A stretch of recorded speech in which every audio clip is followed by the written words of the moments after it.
triangle choke. Okay, we're getting it. Same thing, I'm going to be inside his guard.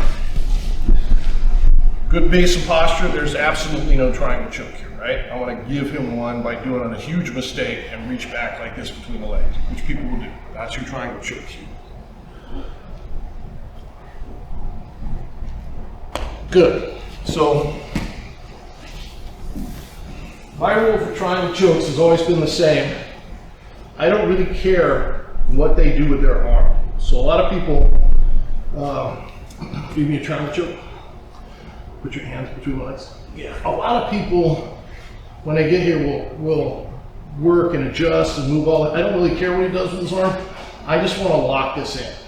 Okay. Once you guys get this locked in, meaning this foot is behind the knee and that's locked down, there is no good place for him to put the arm. Wherever he goes, I can finish. I can mount him, I can do all kinds of, you could punch, you could elbow, right? You're in a beautiful spot here. So lock it in. Once it gets locked in, I'm not going to unlock it. Even if I want to break his arm, I'll break it from this grip. I'm never going to unlock my legs until he's out. Okay? So your rule is to lock it in. So we're here, he reaches back, I go up, I hook, I go here, and then of course the finish, you're pinching the insides of your knees together. And that's what does it. And if they don't tap, you can pull down on the head. But you shouldn't have to. You see how long my legs are, and still if I pinch the insides of my knees together, I can get a tap. So as long as you're doing this pressure, you really shouldn't have to pull down on the head, right? The only reason I would grab the head is if I felt Liam trying to posture. Well, I don't want him to posture. So I'll hang on to the head. But I shouldn't need it to make him tap, okay? Let's just put the triangle on each other and then we're going to do 2 counters. Okay, go ahead, back and forth. The high percentage submission is probably the main submission most people get in the beginning of Jiu-Jitsu from guard bottom down the guillotine. Right, so it's nowhere near as hard as doing the arm bar. All right, counter. First one, a little bit earlier, okay? And it's all about, again, base and posture. Okay, so he puts me in the triangle. Lock it in. Good. This is my posture, right? Try and pull down on my head.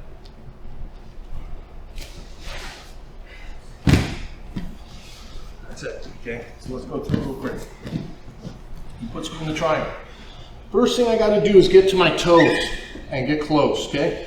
He wants separation between my chest and his thigh. That's where the tap happens, right? I can back up. That's why I'm on my toes and I'm walking him forward this way, okay? Then I'm pulling my shoulders back and I'm looking up, okay? He's gonna wanna grab my head to pull my head down. Can't let that happen. Okay, and now it's hard. It's hard for him to finish, and then if I just shake my shoulders, then that unlocks the legs, okay? So toes, your shoulders go like this, your head goes up, okay? One more time. On my toes, head goes up, shoulders back. It's your early posture defense, okay? Let's try it, back and forth. The important part, once you get your base and your posture, is the connection. He needs to maintain a connection, and I want to break a connection if I'm doing the triangle, okay? So if I have a triangle choke, what I want is this, right? See this separation between Liam's chest and the back of my thigh? That's what I want. Now it's an easy tap, right? He needs to get rid of that. Yes, and so once he gets here, look up, shoulders back, freeze for a sec. Even if I'm battling him, if he keeps his chest connected to the back of my right thigh, I cannot finish him. Okay? Even if he doesn't unlock the legs, I'm in a position where I can't finish. I need that separation, so I'm going to try and push away. He's got to stay close. Or back up. No, yep. Now I can't finish. Okay, so once I get to that posture,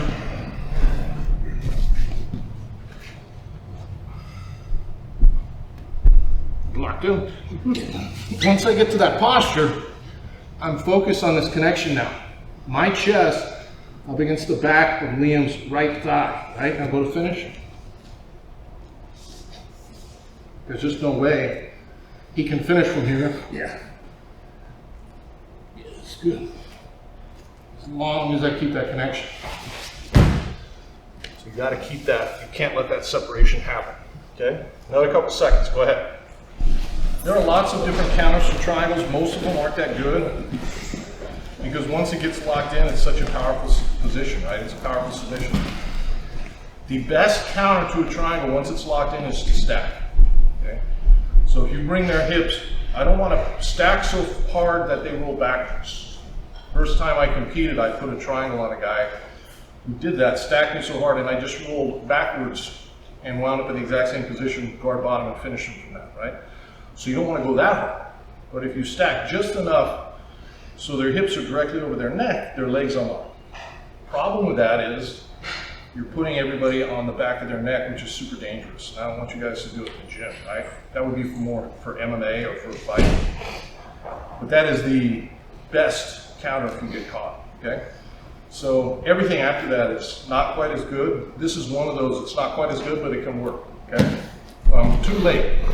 I'm too late to get up and get posture. So I'm gonna put my hand on his knee like this, and I'm gonna get my elbow to the mat here, right? Is it locked in? Okay, go to finish. It's harder for him now, right? Now I lift my hips up, and I'm driving my shoulder into his calf to open it up, okay? One more time. My hands go to his knee, drop my elbow to the mat. Lift my hip, and it's my shoulder that's unlocking that leg. I'm holding his knee in place. I'm holding his knee in place, raising my hips up, and driving my shoulder into that calf to unlock the feet. Okay? Go ahead and try it, back and forth. Okay? Well, the reason why this works is because it works best when your elbow gets to the mat, because that creates some space, right? Triangle choke is your shoulder, whether all triangle chokes, where we use our legs or our arms, is you're using the person's own shoulder to choke them on one side, right? So if I do an arm triangle, that's what's happening, right? It's always the same. So what you're doing is you're creating space here so that that artery doesn't get shut down, right? So when he grabs me in that triangle, by putting my elbow on the mat, see the right side of my neck stays a little more open. Try and finish. That's what makes that work, right? And then I can start to put pressure. Now what guys will do is they'll grab this arm, okay? He grabs that arm, I can use my hand and I just put my knee on his leg. If he tries to armbar, I go to armbar. Now I can pass, okay? So when you're here, and it's starting to unlock, and so they start to grab your arm. I just want to make sure I keep that leg trapped. Now there's no arm bar, and I can pass the guard. Okay? Another minute or so. Keep going. Thanks for watching. Make sure you subscribe, hit the bell for frequent updates, because we're updating this every week. And make sure you comment and like and share our videos. We appreciate it, and we definitely try and respond to all the comments. And if you like what we're doing and you like the material, check out SBG University, SBGU, and you're going to see a ton more in much greater depth than what you see here on YouTube. Thank you very much.